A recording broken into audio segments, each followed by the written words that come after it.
یہ سیکھنے کو ملتا ہے کہ جب بھی کسی کام کا ارادہ ہو، کوئی کام کا ارادہ کرنے کا آپ ذہن بنائیں تو انشاءاللہ کے الفاظ کا استعمال کرنا یہ اللہ کے نبیوں کی سنت ہے، اللہ کے نیک بندوں کا طریقہ ہے۔ تو کہا انشاءاللہ آپ مجھے صبر کرنے والوں میں سے پائیں گے۔ یہاں مفسرین نے بڑی خوبصورت گفتگو بھی نقل کی ہے باپ بیٹے کی، کہ تفسیر کبیر میں یہ بات منقول ہے کہ جب حضرت اسماعیل علیہ السلام نے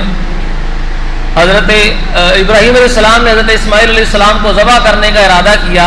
تو حضرت اسماعیل علیہ السلام نے اپنے والد گرامی سے چند ایک گزارشات کی، کہا کہ مجھے نا رسی سے اچھی طرح باندھ لیجیے گا تاکہ کہیں میں تڑپنے نہ لگ جاؤں اور اس سے میرا اجر کہیں کم نہ ہو جائے، بے صبری والا معاملہ نہ ہو جائے اور میرا اجر نہ کہیں کم ہو جائے، تو مجھے رسی سے باندھ لیجیے گا تاکہ تڑپنے والا معاملہ نہ ہو۔ پھر فرمایا، عرض کرنے لگے کہ اپنے کپڑوں کو میرے خون سے بچائیے گا، آپ کے کپڑوں پہ میرا خون لگا دیکھ کر میری والدہ کہیں بے صبری کا شکار نہ ہو جائیں، میری والدہ کہیں کمزوری کا شکار نہ پڑ جائیں، غمزدہ نہ ہو جائیں۔ پھر کہنے لگے کہ چھری کو خوب تیز کر لیجیے گا اور جلدی سے میرے گلے پر چلائیے گا تاکہ برداشت کرنا میرے لیے آسان ہو جائے، اور موت سخت ہے، شدید ہے، اور مجھے صبر کا ثواب مل جائے۔ میری امی کو میرا سلام بھی پہنچا دیجیے گا۔ پھر آخر میں کہنے لگے کہ اگر آپ مناسب خیال فرمائیں تو میری قمیض میری والدہ کو دے دیجیے گا، ہو سکتا ہے میری قمیض اور میری یادیں دیکھ کر ان پر ہی میرا معاملہ آسان ہو جائے۔ تو اب یہ باپ اور بیٹے میں یہ گفتگو ہو رہی ہے۔ اب اس کے بعد حضرت ابراہیم علیہ السلام نے بیٹے کو بوسہ دیا، باندھا، اور بے اختیار پھر آنکھوں سے آنسو جاری ہو گئے۔ جب حضرت اسماعیل علیہ السلام کے گلے پر چھری رکھی تو آپ نے عرض کیا کہ والد محترم میرا چہرہ نیچے کر دیجئے، پچھلی سائڈ سے ذبح کیجئے، ایسا نہ ہو کہ میرے چہرے پر آپ کی نظر پڑے اور آپ کا کہیں دل نرم نہ پڑ جائے اور اللہ کے حکم سے کہیں رک نہ جائیں، آپ اللہ کے حکم پر عمل کرنے میں محبت کہیں آڑے نہ آ جائے۔ پھر جب حضرت ابراہیم علیہ السلام نے گلے پر چھری چلائی تو ایک روایت میں یہ ہے کہ اللہ تعالیٰ کی طرف سے تانبے کا ایک ٹکڑا درمیان میں حائل ہو گیا اور آپ چھری چلا رہے تھے لیکن چھری کام نہیں کر رہی تھی۔ اور بعض روایات میں یہی ہے کہ وہ جو جنتی دمبا تھا جب چھری چلی تو حضرت اسماعیل علیہ السلام کو فوراً نیچے سے ہٹا کر وہ دمبا چھری کے نیچے کر دیا گیا، یعنی حضرت ابراہیم علیہ السلام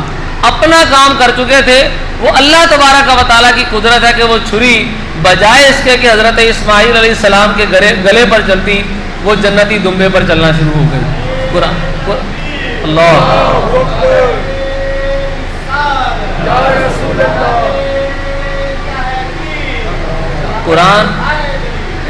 قرآن کے الفاظ ہیں فلما اسلما وتلہ للجبین، پھر جب باپ بیٹے دونوں نے ہمارے حکم پر اپنی گردن رکھ دی، وتلہ للجبین، اور باپ نے بیٹے کو پیشانی کے بل لٹایا، ونادیناہ ان یا ابراہیم، اور ہم نے ندا دی اے ابراہیم، قد صدقت الرؤیا، اے ابراہیم تو نے خواب سچ کر دکھایا، یعنی تو نے کام کر دیا، تو نے چھری چلا دی۔ انا کذالک نجزی المحسنین، نیکوکاروں کو ہم اسی طرح کا بدلہ دیتے ہیں۔ ان ھذا لہو البلاء المبین، اللہ فرماتا ہے، قادر مطلق فرما رہا ہے، فرمایا یہ بہت بڑی آزمائش، بہت بڑی آزمائش، بہت بڑی آزمائش۔ وَفَدَيْنَاهُ بِذِبْحٍ عَظِيمٍ، اور پھر ہم نے جو ہے وہ فرزند کو، پھر آگے فرمایا وَفَدَيْنَاهُ بِذِبْحٍ عَظِيمٍ، اور ہم نے ایک بڑا ذبیحہ اس کے فدیہ میں دے کر اسے بچا لیا، یعنی وہ جنتی دمبا۔ وَتَرَكْنَا عَلَيْهِ فِي الْآخِرِينَ، اور ہم نے یہ ذکر بعد والوں میں باقی رکھا، آج ہم ذکر کر رہے ہیں، آج ہم ان کی یاد منا رہے ہیں۔ فرمایا سلام علی ابراہیم، ابراہیم پر سلامتیاں ہوں، کذالک نجزی المحسنین، نیکوکاروں کو ہم اسی طرح کا بدلہ دیتے ہیں۔ انہ من عبادنا المؤمنین، بے شک وہ ہمارے مومنین بندوں میں سے تھا۔ وبشرناہ باسحاق نبیا من الصالحین، پہلے ایک بیٹا تھا، اس کے بعد اللہ نے حضرت اسحاق علیہ السلام کی بھی خوشخبری عطا فرما دی ہے جی، کہ تمہیں حضرت اسحاق علیہ السلام بھی اللہ پاک کی طرف سے عطا کیے جائیں گے، ایک اور بیٹا عطا کیا جائے گا۔ تو اللہ کی طرف سے اگر آزمائش آئے، تکلیف آئے، تو صبر کرنے والوں کو اجر بھی ملتا ہے اور نعمتیں بھی دگنی کر دی جاتی ہیں۔ لیکن جب بے صبری کرتے ہیں اور بندہ واویلا میں جاتا ہے کہ ہائے یہ ہو گیا ہائے وہ ہو گیا، تو جو نعمتیں ہوتی ہیں پھر وہ بھی سلب کر لی جاتی ہیں۔ تو یہ واقعات جو ہم نے سنے ہیں، یہ باتیں سننے سے سیکھنے کا موقع کیا ہے؟ پہلی چیز یہ ہے کہ اللہ کے حکم پر سر تسلیم خم کرنا، اللہ اور اللہ کے رسول کی فرما برداری کرنا۔ آج بدقسمتی سے ہم واضح اور کلیئر معاملات میں اللہ اور اللہ کے رسول کی فرما برداری نہیں کرتے۔ نماز روزہ کے جو معاملات ہیں، جو اللہ تعالیٰ کی طرف سے فرض چیزیں ہیں، ان میں ہم اللہ تبارک و تعالیٰ کی فرما برداری سے کام نہیں لیتے، اور جو فرائض اور واجبات ہیں وہ ترک کیے جاتے ہیں۔ پھر یہ بھی سیکھنے کو ملتا ہے کہ اگر اللہ کی طرف سے